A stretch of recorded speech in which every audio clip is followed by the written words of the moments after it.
al pueblo de la nación argentina. El país transita por una de las etapas más difíciles de su historia.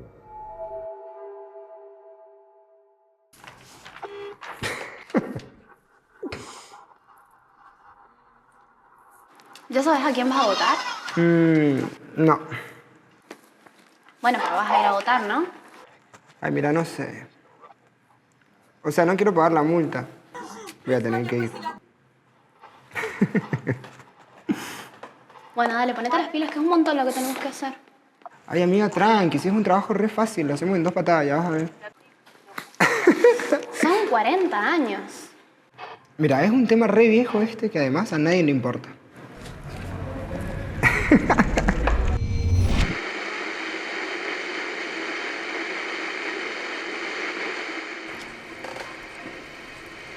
Colocado al borde de la disgregación, la intervención de las Fuerzas Armadas ha constituido la única alternativa posible frente al deterioro provocado por el desgobierno, la corrupción y la complacencia.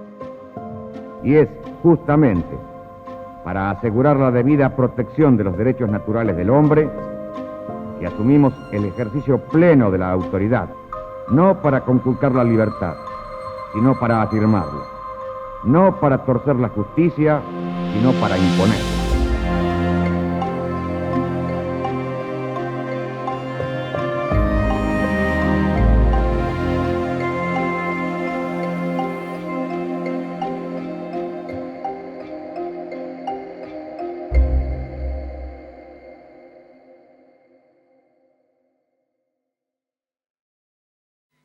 El combate de Puerto Argentino ha finalizado. Nuestros soldados lucharon con esfuerzo supremo por la dignidad de la nación. Rescataremos la República. Reconstruiremos sus instituciones. Estableceremos la democracia sobre bases inconmovibles de equidad y de respeto, y encenderemos como antorchas los valores más altos de nuestra argentinidad. Con la derrota en Malvinas, la dictadura cívico-militar perdió el certificado que iba a buscar en las islas. Ese pase para permanecer en el poder ardió en tierra usurpada. A un costo altísimo, el retorno de la democracia era inminente.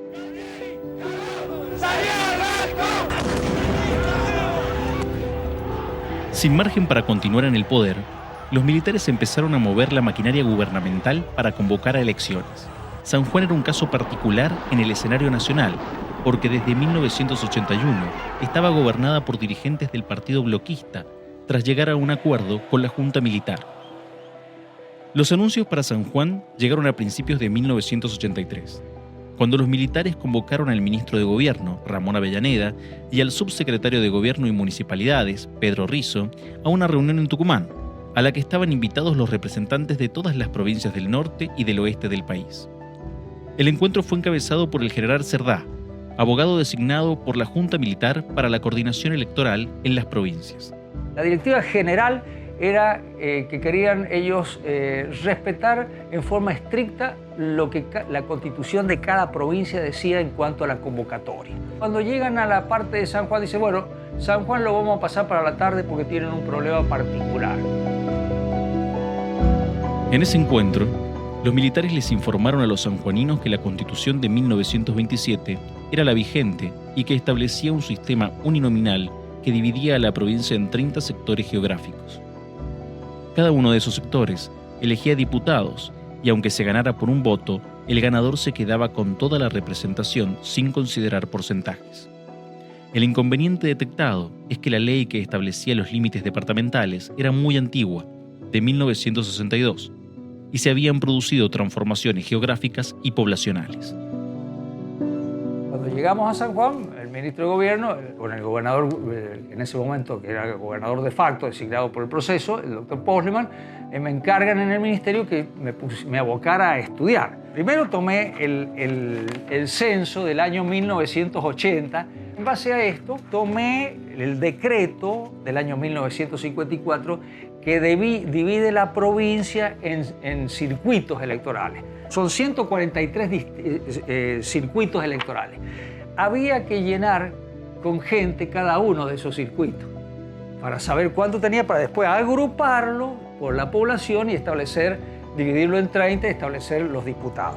Le pedí a la Dirección de Estadísticas y Censo de la provincia, en esa época estaba el doctor Luque, qué población tenía cada circuito. Contando con la población, había que hacer el agrupamiento para determinar qué es lo que correspondía.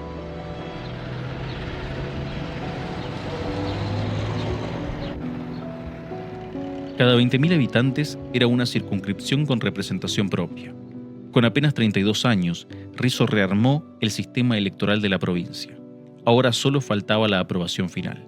Este proyecto no podía decidirlo la provincia. Este proyecto de ley había que remitirlo al Ministerio del Interior. Ellos lo iban a avisar, iban a mirarlo con su gente y si lo compartían lo iban a aprobar. Finalmente, un director de provincias, de apellido Martínez, el nombre yo no lo recuerdo, dijeron que estaba autorizado, que podíamos sacar la ley. Como no hubo observaciones al trabajo de Rizzo, el gobernador Postleman también le encargó el proyecto de convocatoria para las elecciones de gobernador, vice, intendentes y concejales. Hubo que trabajar contrarreloj. Me tocaba llamarle a los intendentes para que me mandaran el decreto de convocatoria. Entonces me mandaban el decreto donde establecía que se elegía un intendente y la cantidad de concejales según el censo, lo que correspondía, ¿no? Entonces decía, bueno, los departamentos más chicos en general eran cuatro concejales. Los más grandes tenían 8, Capital tenía 8 concejales. Cuando estuvo todo listo y las convocatorias en los departamentos terminadas, se publicó el decreto 1092, que convocaba a elecciones generales el 30 de octubre de 1983. Era un hecho. Los militares se iban. Los sanjuaninos volvían a elegir. Tenías pan para los hambrientos, abrigo para los que padecían frío. Debías quemarte en la tierra. Estaba el muro para rodearte, estaba el fuego para quemarte, estaban las armas para asesinarte. Está sumergido en tu sangre, no está en las grietas del muro. No está en esas piedras partidas. Está en tu sangre agredida, está en tus manos desgarradas. Está en un grito aún por estallar. Te veo cercada por la metralla. Tu corazón no sobrevivirá ante tanta impiedad. Pero en tu amor nunca derrotado tienes fuegos y banderas. Tienes la historia del dolor y el coraje. Tú, que estás en la herida del alba mía, no tengo cielo para contenerte, no tengo pájaros para liberarte. La llama que arde en tus pechos regresa multiplicada en la rosa apasionada de tu resistencia. Tu vida estaba entre nosotros, tu corazón nos pertenece. No has cesado aún tu camino, andando por las avenidas entre los hombres, entre todos, la marcha que aún continúa. La dictadura dejó muerte, tortura, dolor y miedo. Fueron años de destrucción. En San Juan, el plan de los militares incluyó el asesinato del jefe de la Policía Federal, Ernesto Máximo Pateta. Era la excusa perfecta para arrebatarle el poder al gobernador peronista, Eloy Camus. El mismo 23 de marzo hubo un atentado contra el jefe de la Policía Federal. Podría haber adjudicado a la organización político-militar.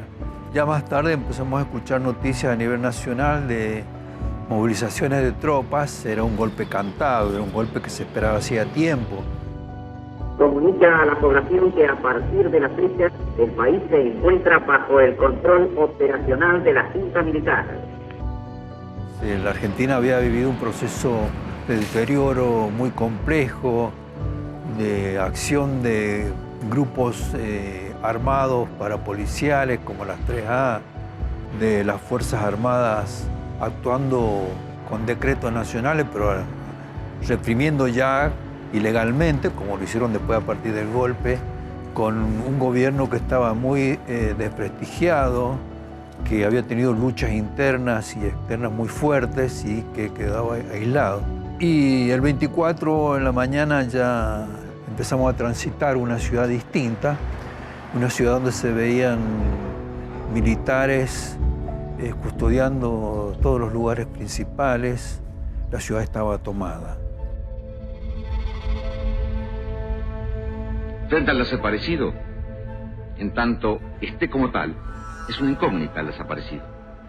Pero mientras sea desaparecido no puede tener ningún tratamiento especial. Es una incógnita, es un desaparecido. No tiene entidad, no está. Ni muerto ni vivo, está desaparecido.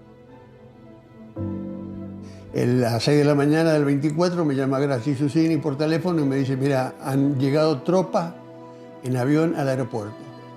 Después, con el transcurso de la mañana, supimos que una delegación del regimiento con un coronel Tragán, creo que se llamaba, fue a la Casa de Gobierno, tomó la Casa de Gobierno, nadie puso resistencia. Carlos Horacio Tragant era el director del Liceo General Espejo. Llegó a San Juan desde Mendoza. La avanzada comenzó en la madrugada y a media mañana del 24 de marzo de 1976, Tragant fue designado gobernador de facto. Si bien estuvo al mando hasta fines de abril, fue uno de los cerebros de la persecución, captura y tortura de cientos de sanjuaninos. Fue una pieza clave para el armado de los centros clandestinos de detención sobre los que se tiene registro en San Juan, la Marquesita y la ex legislatura, donde fueron a parar los primeros detenidos de la dictadura. Inmediatamente después del golpe, los primeros detenidos que actuaban masivamente para detener personas fueron traídos acá. Fue casi un lugar de desaparición de personas. Pero también parece ser una bofetada a la democracia, porque acá era donde funcionaba el poder legislativo. No es casualidad. El 26 de marzo lo detienen a mi papá, que no tenía absolutamente nada que ver. ¿Sí? Lo detienen, se lo llevan. Entonces le digo a mi mujer, mirá, al que me buscan es a mí y al José Luis. José Luis también era director de viviendas en esa época. Me presenté en el edificio de la legislatura provincial, fui a la mañana, me dijeron, venga a la tarde, venga a la tarde. Bueno, vengo a la tarde, digo, yo no soy montonero, no he robado nada, no he hecho absolutamente nada, esto me van a tener, le dije a mi mujer, me van a tener 2 o 3 días y me van a largar. Me fui caminando, llegué, apenas entré, uno de estos miliquitos jovencitos, me dijo, aquí ha llegado el montonero Gioja, así que agarra el... Me tuvieron, me sentaron en una silla, me taparon con una cosa así y me pusieron una capucha y me ataron las manos a la silla. Y estuve como 2 o 3 días así.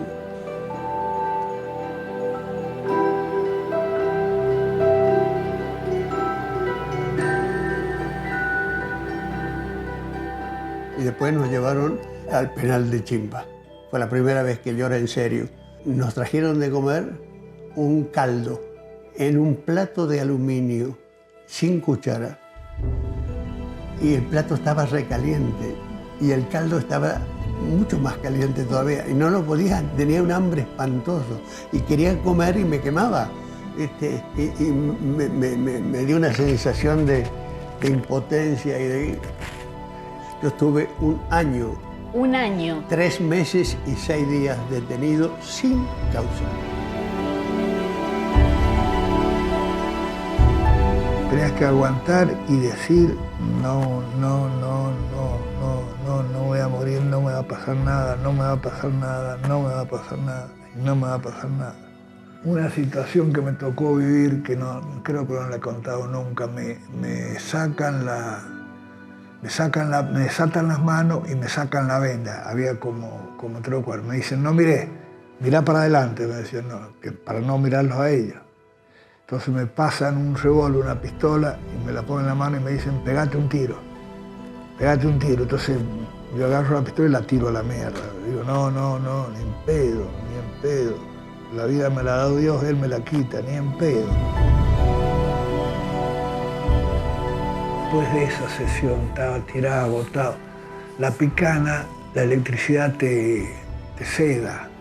Me acuerdo que había terminado, estaba tirado yo ahí y pego un grito, un hijo de puta, que pase la Rosa Palacio, mi mujer. ¿Cómo habrá sido el grito que pegué?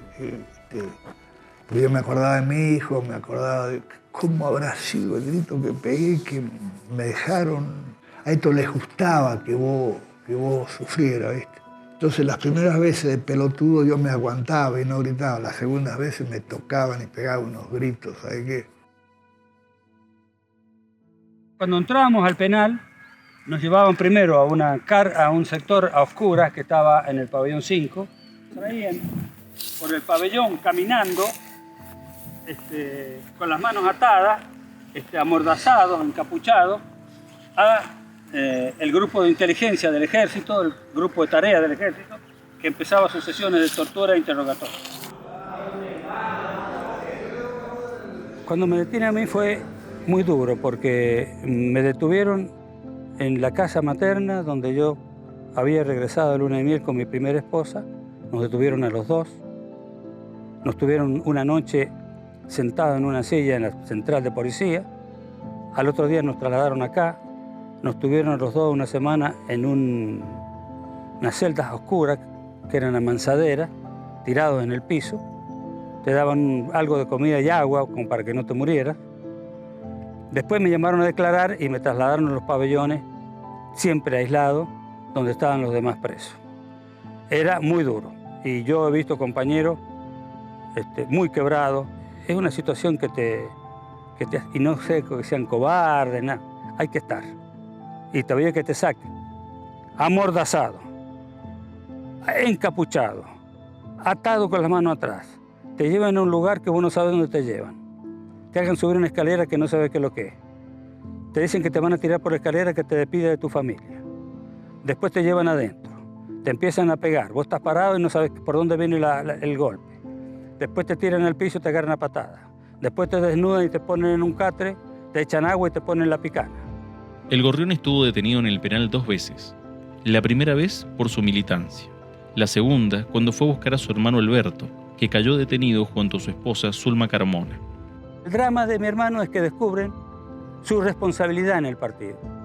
Él era secretario de organización y tenía la lista de todos los afiliados y particularmente conocía un montón de gente en San Juan que sin ser del Partido Comunista, en julio justamente había colaborado con la campaña financiera del Partido Comunista y estos canallas que buscaban, quiénes eran los aportistas para ir a chantajearlo, sacarle dinero y en algunos casos, como ha ocurrido, secuestrarlo, negociar que le pongan todos los bienes a sus fines, quedarse con los bienes y hacerlo desaparecer. ¿Qué hicieron? Apagaron las luces del penal y lo llevaron entre dos alzados y lo colgaron de la celda, en una celda que no se puede colgar nadie. Si esta es la celda, esta es la ventanilla. Mi hermano era más alto que yo, que se colgó con un pullover. ¿Cómo te vas a colgar con un pullover de esta altura? Lo probamos con perilla y demás, los condenamos. Además, un preso común que estaba en ese momento los vio pasar. Cuando traían un preso del interrogatorio, nos poníamos contentos porque está vivo. Yo pensé que estaba vivo hasta ese momento. A la mañana siguiente viene un guardia cárcel, me dice: tu hermano se ha suicidado. Esa sí que no me la tragué. Le dije: mi hermano no se suicida, las palabras textuales: asesino, hijo de puta, lo han asesinado. A los gritos en el pabellón. Solamente queremos saber dónde están nuestros hijos, vivos o muertos, pero queremos saber dónde están. ¿Por qué no nos dicen a nosotros si están vivos, si están muertos? ¿Por qué no nos dicen? Si le buscamos eso nada más. Los planes de tortura de los militares también incluían mudanzas de los detenidos a otros centros de detención del país. Muchos sanjuaninos que pasaron por el servicio penitenciario fueron a parar a La Plata. Hubo varios secuestros y asesinatos acá, campos de concentración. Nosotros estamos instalados, digamos, detenidos en el penal de Chimpas en condiciones bastante difíciles. Después la mayoría trasladados a la unidad penitenciaria número 9 de La Plata, que era peor. Pero después, allá, cuando estamos detenidos, tratando de sobrevivir a la tortura, a esa situación espantosa que estábamos, situación dolorosa, recluidos, digamos, en el último espacio de resistencia que era la conciencia. A pesar de la maquinaria de la muerte que representó la dictadura, la actividad política nunca desapareció. Era clandestina. Los partidos subsistían amparados por el calor de las ideas y la lucha por el regreso de la democracia. La primera organización que nació para resucitar públicamente a la política fue la multipartidaria, conformada por dirigentes y militantes de distintos espacios y partidos. El pedido que unía a radicales, peronistas y organizaciones de izquierda era el mismo: la convocatoria a elecciones. Las elecciones generales que se llevarán a cabo en pocas horas más entrañan un verdadero desafío cívico que la historia nos plantea a todos los argentinos. Con ese espíritu iniciamos, el 1 de julio de 1982, el camino hacia la normalización constitucional. Esa campaña arrancó después de las Malvinas. Se fue acelerando y ahí se generó la multipartidaria. Que era, digamos, todos los partidos luchando por la democracia, que recuerdo muy bien que nos reuníamos en el diario El Viñatero. Ahí nos reuníamos en el diario El Viñatero, la policía nos marcaba muy fuerte, y recuerdo que ahí en la multipartidaria iba el Chango Illanes en representación del partido 12 de Mayo, y bueno, y así iban distinta gente, y a cada partido nos reuníamos todos los miércoles a la noche, y a cada partido le tocaba presidir un miércoles. Había bastante actividad política subterránea, ¿sí? Y te voy a decir una cosa que yo la digo y la digo con satisfacción. Uno de los pocos políticos que venía a San Juan y nos daba un cuadro de la situación política nacional era don Alfonsín. Don Raúl Ricardo Alfonsín venía, lo traía generalmente el Negro Moragues.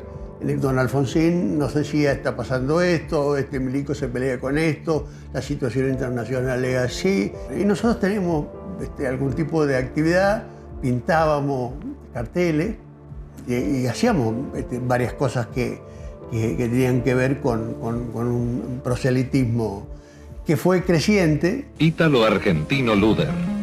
Una trayectoria íntegra lo avala como presidente.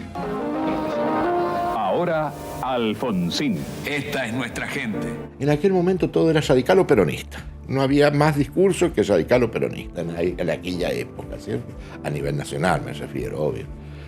Y a partir de aquí, Alfonsín, que ya había perdido una elección interna en el 70 y pico con Balbín, se lanza un poco a la presidencial. ¿Y qué sucedía? Alfonsín no tenía gente que en las provincias. Acá en San Juan, con quien principalmente arma es con Miguel Moragues. Miguel Moragues fue, como puedo decirlo de alguna manera, la mano derecha, el representante de Alfonsín en San Juan. Fue quien se puso a militar y a reclutar, por decir gente, muy joven. Balbín llevaba muchos años siendo candidato a presidente, ya era un hombre viejo. Mucha de la gente joven de aquel entonces pedíamos que saliera alguien nuevo y se hablaban de distintos candidatos, hasta que un día salió Alfonsín. Y Alfonsín daba un discurso en el Teatro Oroño en Santa Fe y yo vine enloquecido con Alfonsín, enloquecido. Y empecé a trabajar aquí con mucho furor.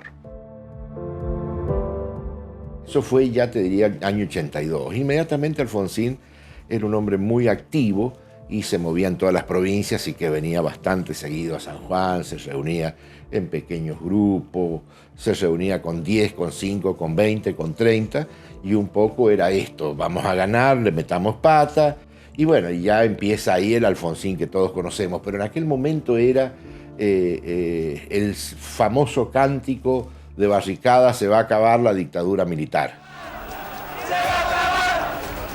En el 83, ahí se empezó a organizar, nos devolvieron las sedes partidarias, viene todo el proceso de reorganización del partido, que fue complicado porque el partido más perjudicado por la dictadura fue el justicialismo. Un montonazo de dirigentes, un montonazo de cuadros nuestros habían desaparecido, no estaban. En el bloquismo, la situación era distinta a la de cualquier otro partido político. Eran parte del poder.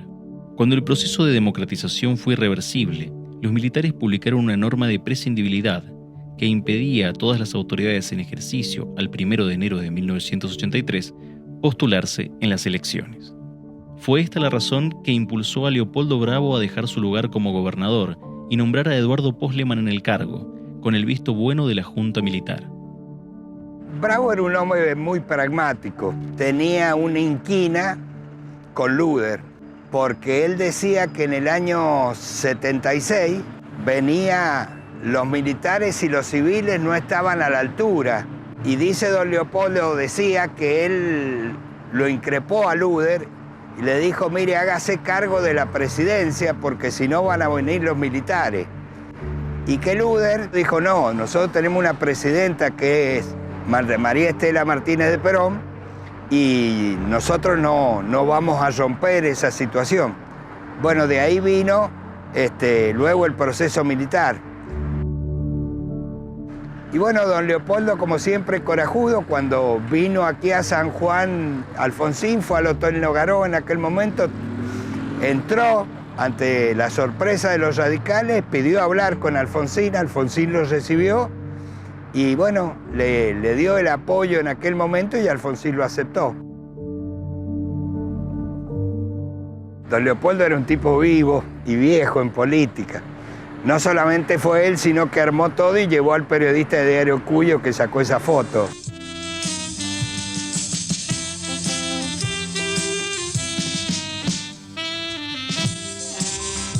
Usted quiere una democracia estable. La provincia necesita municipios autónomos. Todos pensamos en un Estado responsable al servicio del ciudadano. Hágalo realidad. Ponga una estrella en la urna. Cuando llegaron las elecciones, el bloquismo, que estaba en el gobierno en la dictadura, se dice, bueno, vamos a apoyar a Alfonsín porque sabían que era la única manera que tenían de ganar. Alfonsín decía, mirá, lo que necesitamos es ganar. Si el bloquismo quiere apoyarnos, no le podemos decir que no. Nos dolió. Yo recuerdo que hubo un acto en Ignacio de la Rosa y General Hacha, y el escenario se puso en la General Hacha mirando hacia la Tucumán, y Alfonsín vino y se movilizaron los bloquistas y nos movilizamos nosotros. Y se tuvo que hacer en Ignacio de la Rosa, se puso una cuerda desde la General Hacha hasta la Tucumán, una cuerda, de la cuerda para un lado los bloquistas y de la cuerda para el otro lado los radicales, para que no nos peleáramos, porque realmente nosotros acusábamos al bloquismo de ser colaboracionista de la dictadura. Entonces se hizo una cuerda, un cordón grueso, recuerdo, que atravesó toda la calle Ignacio de la Rosa y que se pactó, bueno, de la vereda norte el bloquismo y de la vereda sur la Juventud Radical. En las instituciones la democracia germinaba. El debate de ideas convocaba a las juventudes que luchaban por el voto y al derecho a decidir. La Universidad Nacional de San Juan fue una de las instituciones más golpeadas por la dictadura. Estudiantes, docentes, personal de apoyo desaparecido, sociología cerrada y cambios curriculares en la mayor parte de las carreras. La dictadura había implementado un arancel universitario.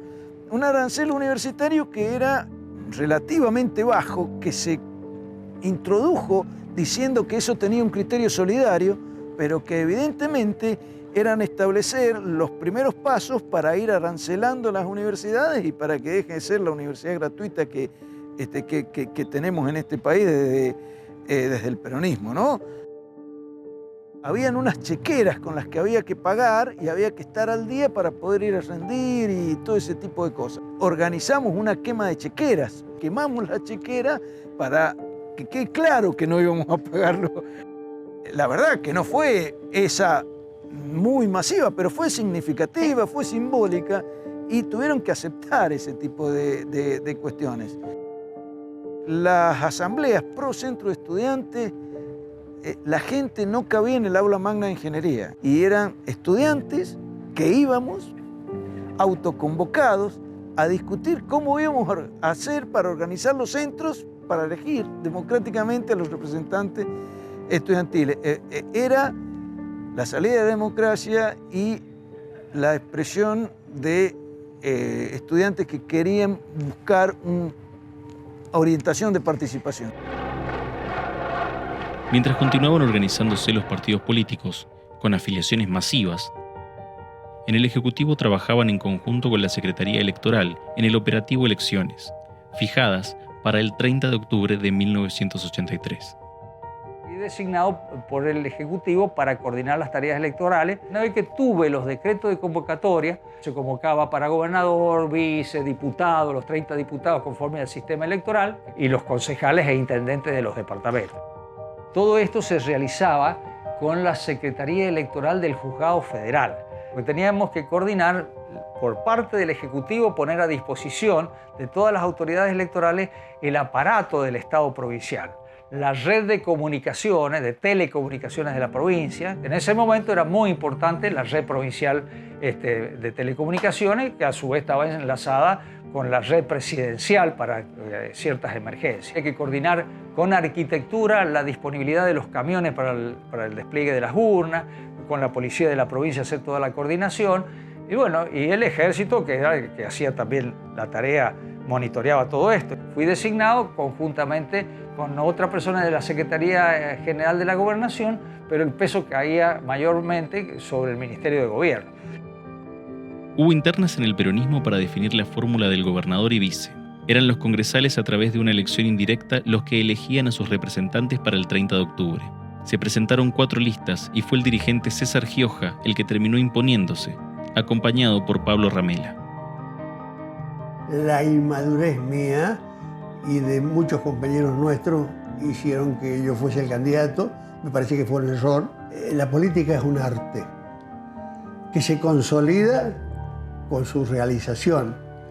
¿Viste? Nosotros teníamos mucha teoría. Nosotros hablamos de la liberación o dependencia. Y don Leopoldo Bravo repartía colchones. ¿Quién te cree que ganó? Se vivió con mucho entusiasmo porque era la apertura de la democracia. Después de tantos años de oscuridad, de miedo, pudimos salir a la calle, pudimos expresarnos, podíamos reunirnos, podíamos conversar, hablar, debatir. Algo que había estado prohibido totalmente. Por eso lo del 83 fue una explosión de la gente, de poder manifestarse y bueno, fue un momento muy rico, a pesar de que el peronismo pierde. Unión Cívica Radical, fórmula Raúl Alfonsín, Víctor Martínez, 5.147.250 votos que equivalen al 54% de esos totales. Para el Partido Justicialista, fórmula integrada por el doctor ítalo-argentino Luder y el escribano de Lindo Felipe Vittel, 3.674.291 votos. Es el 38% de esos sufragios. Se acaba la dictadura.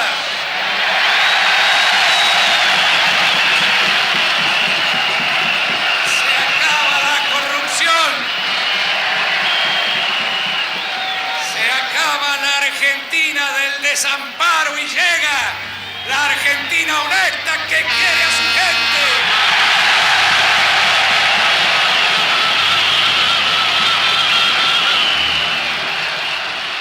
El bloquismo participó con la fórmula Leopoldo Bravo, Jorge Ruiz Aguilar. El desafío que tenían por delante era convencer con su propuesta democrática tras haber permanecido en el poder durante la dictadura. Y esa elección, realmente fue diferente. No sabíamos cómo iba a reaccionar la gente. La propuesta nuestra era en lo que íbamos a hacer si llegábamos al gobierno. Íbamos a hacer esto, aquello y aquello otro. Lo que sí recuerdo, la oposición o los otros partidos, eran las críticas hacia el bloquismo por estar en el proceso militar, llamémosle así. Que eso no nos avergüenza para nada. ¿Por qué? Porque como dijo Cantoni o Bravo, no somos de izquierda, no somos de derecha, somos donde estamos en las necesidades de la gente y en las necesidades del pueblo.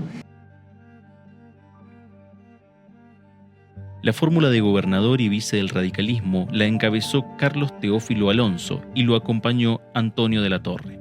Fueron candidatos también Alfredo Abelín, de la Cruzada Renovadora, Américo García, del MID, y Jorge López, del Frente de Izquierda. La campaña electoral se vivió a pleno con 6 binomios en carrera. estuvieron habilitados para votar 290.040 sanjuaninos. La campaña del 83 está guardada en la memoria de los dirigentes. Visitas a los barrios, actos multitudinarios, debates públicos en las plazas de los departamentos. Contar el plan de gobierno podía llevarte hasta la comisaría. En aquel momento nosotros hacíamos la publicidad en los colectivos y habían sacado una disposición, una reglamentación donde decía que todo el que hiciera publicidad en los colectivos debía ser el chofer del colectivo, debía llevarlo a la comisaría más cercana. Y ahí fue donde me llevan, digamos, a la seccional tercera, allá en Trinidad, en la Plaza Trinidad, y bueno, nos baja la policía, nos mete preso, a un periodista que venía con nosotros, Juan Carlos Malís también. Malís transmitía todo lo que sucedía en vivo. Fue un escándalo muy grande a las 13 horas, 15 horas, donde todo el mundo escuchaba los noticieros de la radio. Para ese momento era fuertísimo todo. Y siempre recuerdo que el primero que llega a la seccional tercera fue Gioja, José Luis Gioja, con bastante gente a gritar y a reclamar por mi libertad, que era el adversario que tenía yo en aquel momento en esa campaña. A reclamar por mi libertad, bueno, al poco tiempo, 1 hora, 2 horas después, quedamos todos liberados a las 3, 4 de la tarde porque no sabían de qué acusarnos, ¿sí? Al ritmo que la campaña avanzaba, la preocupación era que las elecciones pudieran desarrollarse en paz y que no hubiera problemas de logística. Se instaló un teléfono rojo punto a punto entre la oficina de Rizo y la Secretaría Electoral. Y ese día, el voto regresó a San Juan.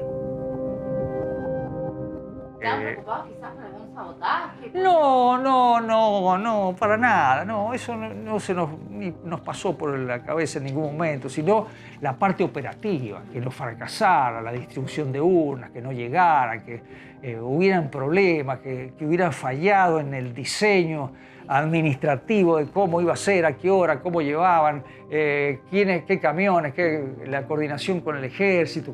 Yo no sentí nunca ninguna aprehensión de esa naturaleza y no creo que les haya pasado. Por supuesto, se tomaron todas las medidas como se toman actualmente, ¿no es cierto? Donde van las urnas, están custodiadas, todo eso de rigor durante muchos años. La elección del 30 de octubre de 1983 marcó la vuelta de la democracia. En San Juan, votó un 86,5% del padrón habilitado, un récord que hizo historia y no pudo ser superado jamás. La consigna era elegir, era volver a ejercer un derecho. Ganó el bloquismo por el 39,47% de los votos y don Leopoldo Bravo volvió a ser gobernador. El acto de Asunción, el 10 de diciembre, aún permanece en la retina como una fiesta cívica que arrancó desde su casa hasta la llegada final del flamante mandatario a Casa de Gobierno. Ese 10 de diciembre fue simbólico, que después se perdió en San Juan. Primero porque Bravo lo fueron a buscar a él y a su esposa en el Packard de 1928, el que compró Cantoni para el gobierno y que todavía lo tenemos. Y él hizo su ida triunfal desde su casa particular hacia la legislatura vieja y luego en ese mismo auto fue hasta la Casa de Gobierno para allí le dieran la banda y el bastón. No existía el acto ese que se hace en el auditorium, eso vino a posteriori. El verdadera toma de mando no es fuera, es dentro de la Casa de Gobierno con la banda y el bastón. Con la democracia se come, con la democracia se educa, con la democracia se cura. Con las urnas explotadas de votos y una ciudadanía que ejerció convencida su derecho a elegir, regresó la democracia en San Juan después de años de terror y silencio. Ahora empezaba otro capítulo en la historia democrática, la lucha por la memoria, la verdad y la justicia.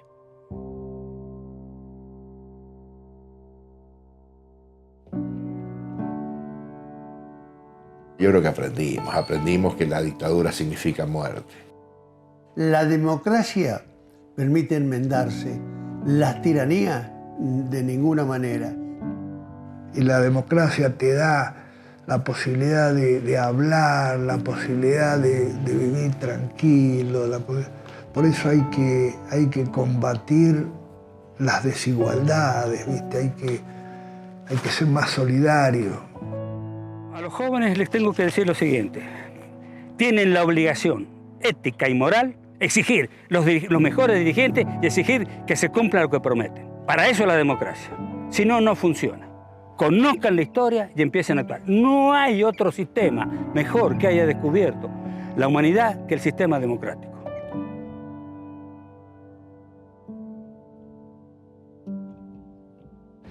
Esos jóvenes y esas jóvenes que han nacido en democracia, esperemos que la abracen a través del testimonio, del relato y de aprender a amar esto. Y cuando se nos quieran vulnerar realmente los derechos, va a estar el pueblo en la calle, que es la mayor confianza que tenemos. Y seguir al lado de ellos, luchar al lado de ellos, reivindicando la memoria, no tiene precio. Revalorizar nuevamente la cuestión colectiva. Nadie se salva solo. Eso me parece que es como un mensaje muy importante que siempre desde hijos queremos dar.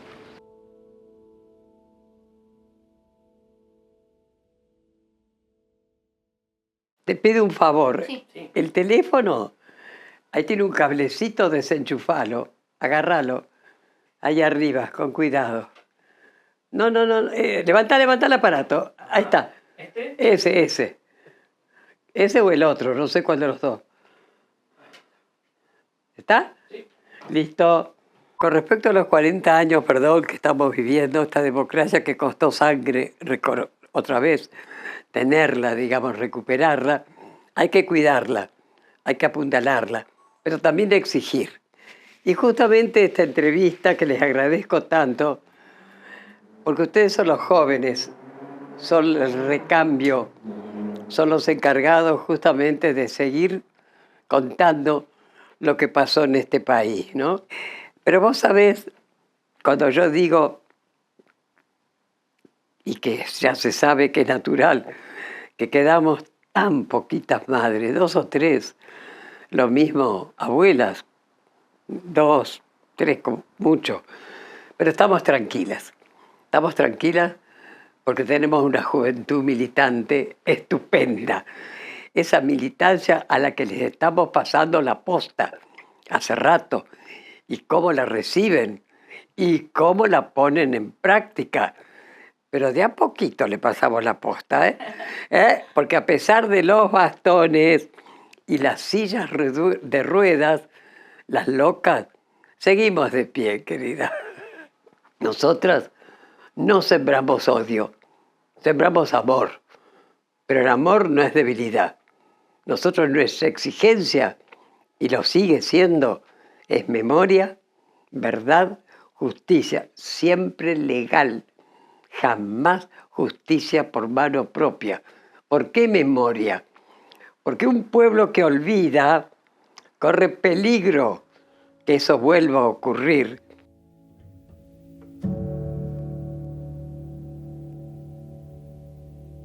Señores jueces, quiero renunciar expresamente a toda pretensión de originalidad para cerrar esta requisitoria. Quiero utilizar una frase que no me pertenece, porque pertenece ya a todo el pueblo argentino. Señores jueces, nunca más.